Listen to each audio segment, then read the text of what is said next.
mumeze mute bakunzi ba Rosette Vibes, ndabasuje aho muri hose, mukomeze mugire ibihe byiza. Mbere na mbere ndabiseguraho maze igihe ntabaha vibe, ariko maze iminsi ndwaye. Abakunzi ba Rosette Vibes bamwe baratwandikiye baduhamagara ati se byagenze bite, maze iminsi ndwaye ariko ubu nagarutse mu buzima. Rero umunsi twatetse ifi twayitetse mu buryo butandukanye n'ubwo twayitetse. Nshaka kubereka ko nyine ifi ntabwo uyiteka mu buryo bumwe gusa, ugenda uhinduranya, hari n'ubundi bisigaye nzabereka. Ubwo rero murabona aho ngaho ifi yacu turimo turayironga, ugomba kuyoza neza cyane. Nibyo mpora mbasaba, koza ifi yawe kugira ngo idasharira. Twari turimo tuyoza, murabibona. Noneho iyo umaze kuyoza uracekinga nyine mo imbere ukareba ko ifi yawe yanoze. Iyo fi yitwa Thompson cyangwa se saradine. Ubwo rero iyo nyine yamajije gucya neza, uba ubibona no mu mazi ntabwo aba afite uburasoraso nyine. Ntabwo aba afite uburasoraso, iyo yakira urayibona. So inshuti zacu, imbere ya byose ndabashimira abakoze subscribe, muri ab'ingenzi. Hari itafari mwashyize kuri Rosette Vibes. Nkaba rero nashishikariza n'abatarakora subscribe kuyikora kugira batazajya bacikwa nyine n'amavideo tubategurira tubigisha guteka. Tubigisha guteka, abandi guteka barabyishyura, ariko twebwe tubigisha guteka for free, ku buntu. Rero ibyo ni ibirungo byacu, murabibona ni onion, green pepper, muraza kubona n'iki na tomato n'inyanya. So nibyo birungo tugiye gukoresha. Mpora mbabwira ko ibirungo ntabwo ari byiza. Ibi birungo rero ngiye nkoresha ni ibirungo biri naturel. Ni ibirungo biri naturel bidatera uburwayi. So aho nari ndi gukora isosi, mbibutsa ko nyine iyi fi ukuntu ngiye guteka ntabwo ari kumwe kwa mbere, ni ukundi.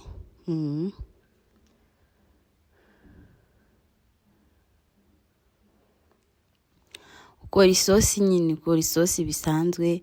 Isosi yawe wamara kuyikora, inyanya zashya na green pepper, ugashyiramo cya kirungo cya salisa, ntikikabure mu isosi.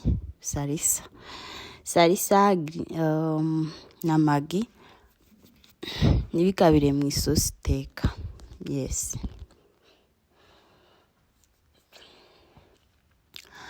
So wamara gukora isosi rero yahiye, ugashyiramo amazi yawe. Nari mbakumbuye, ndashimira abantu bagiye banyandikira banyifuriza gukira vuba. Banyifuriza gukira vuba, ndabashimiye. So nari mbakumbuye. Ubwo rero isosi yacu imaze gushyiramo amazi, urategereza ikagira ikabira noti guhita ushyiramo. Noneho iyo imaze kubira uhita ushyiramo ya mafi yawe. Amafi yawe rero uzayakata uko ubishaka, bizaba biterwa n'ingano y'abantu ufite cyangwa se n'amafi ufite uko angana. Uzayakata, ushatse wayirambikamo yose, biterwa n'amahitamo yawe. Aho rero twari turi gushyiramo ifi, twakoze isosi, ushyiramo ifi ntimuzayivange. Ifi uko uyishyizemo ni nako uyarura.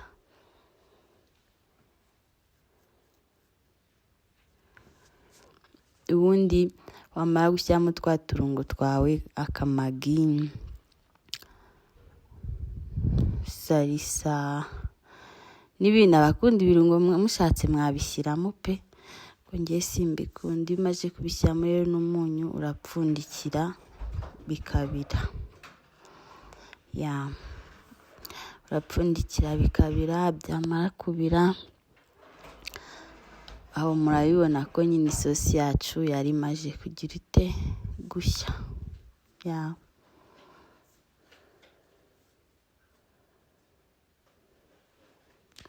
Isosi yacu hano nyine yari imaze gushya.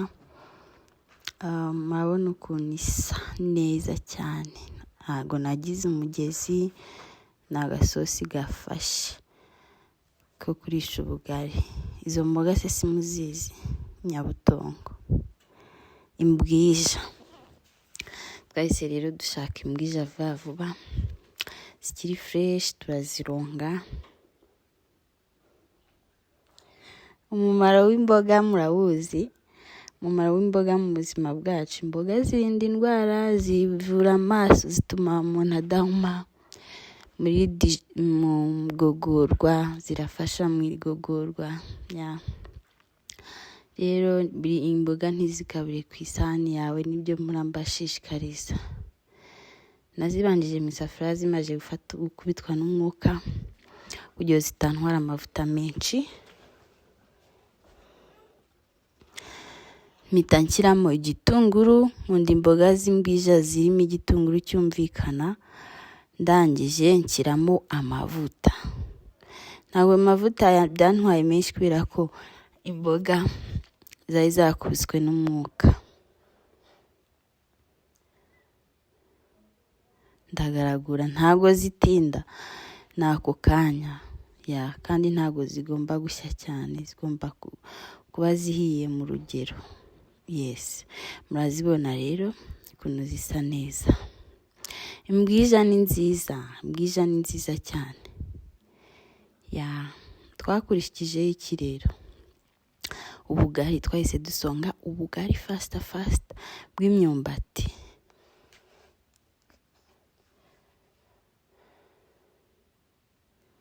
Hari abadakunda ubugari bw'imyumbati, bikundira kawunga, uzarisha kawunga. Hari abadakunda ubugari bw'imyumbati, bikundira umuceri. Uzarisha umuceri, bizaterwa n'icyo ugira uteye ukunda. So guys, mbibutsa gukora subscribe kugira ngo mutazajya mucikwa n'amavideo tubagezaho yo kwigisha guteka for free. Hari abatubwira bati ngewe uko ngiye guteka banza guca kuri Rosette Vibes nkareba icyo nteka. So tubiseguyeho kuri iki gihe giciyeho mutabona amavideo yacu. Ikibazo ni uko twari turwaye, n'ubu ntabwo ndakira neza, ariko navuze nti kanere kubicisha irungu.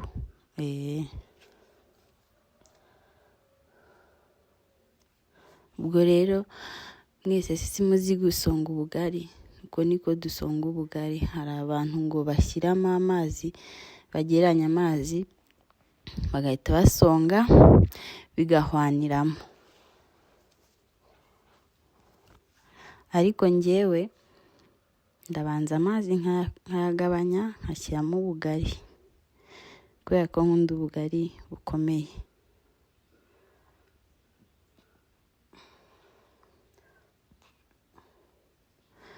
Ngaho rero nguko uko nari ndimo nsonga ubugari. Murabona ko bwahiye, tugaje kugira ute kwarura. Isosi yacu irafashe, iraryoshye, nta munyu mwinshi, nta mavuta menshi nakoresheje. Twirinde amavuta muzi ko atera uburwayi, umuvuduko, umutima, umubyibuho ukabije. Rero mujye mutekesha amavuta makeya kugira ngo mugire ubuzima buzira uburwayi. Murayibona isupu yacu, si de supu. Isupu yacu murabona ukuntu isa neza pe. Nta bintu by'ibirungo byinshi twashyizemo, nta bintu bihambaye twashyizemo, ni ibintu biri naturel. Ngibyo rero ibiryo byacu uko bimeze.